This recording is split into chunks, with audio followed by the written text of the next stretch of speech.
3 MP जीत कर आए थे। मैं खुद बिजनौर से चुन कर आई थी, पहली बार खाता खुला था। तो उस समय श्री बीपी सिंह के नेतृत्व में सरकार बनी, वो देश के प्रधानमंत्री बने। तो उन्होंने ये कहा कि हम भी आपका समर्थन चाहते हैं इस सरकार के लिए। बीजेपी बाकी जो लोग थे वो कांग्रेस के खिलाफ एक गठबंधन बना था, इनकी सरकार बन गई।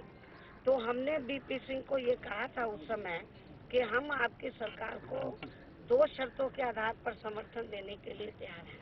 पहला शर्त यह है कि बाबा साहब डॉक्टर अंबेडकर को भारत रत्न की उपाधि से सम्मानित करना चाहिए। हमारे लोगों की लंबे अरसे से मांग रही कि इनको भारत रत्न की उपाधि से सम्मानित करना चाहिए, लेकिन सेंटर की गवर्नमेंट में जो कांग्रेस रही उन्होंने सम्मानित नहीं किया। दूसरा, मंडल कमीशन की रिपोर्ट आ गई है और पिछली सरकार के पास आ गई थी, लेकिन वो उसको इम्प्लीमेंट नहीं कर रहे, जिसमें बैकवर्ड क्लास को रिजर्वेशन की व्यवस्था थी।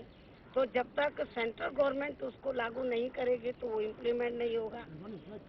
तो हमने श्री बीपी सिंह को कहा कि आप मंडल कमीशन की रिपोर्ट को लागू करो। उन्होंने हमारी दोनों शर्तें मान ली। बाबा साहब डॉक्टर अंबेडकर को भारत रत्न की उपाधि से सम्मानित किया गया, मंडल कमीशन की रिपोर्ट को लागू किया गया। पहली बार देश में जो अति पिछड़े वर्ग के लोग हैं तो मंडल कमीशन की रिपोर्ट के तहत उनको आरक्षण की सुविधा मिली।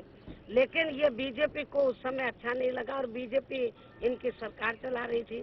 जैसे ही मंडल कमीशन की रिपोर्ट लागू हुई तो बीजेपी ने पूरे देश में बैकवर्ड क्लास के इस आरक्षण के खिलाफ, मंडल कमीशन की रिपोर्ट के खिलाफ भारतीय जनता पार्टी ने पूरे देश में आंदोलन किया, आगजनी हुई और बीपी सिंह की सरकार को समय से पहले गिरा दिया।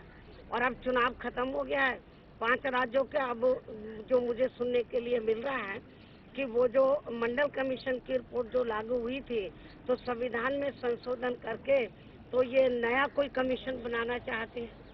ये कोई नया कमीशन बनाना चाहते हैं, पूरी पावर जो अपने हाथ में लेकर जिसको चाहे बैकवर्ड क्लास की जाति को रख लो, जिसको चाहे उसको शामिल कर लो। तो ये तो, और इसकी आड़ में तो जो बैकवर्ड क्लास के जो लोग हैं उनके आरक्षण को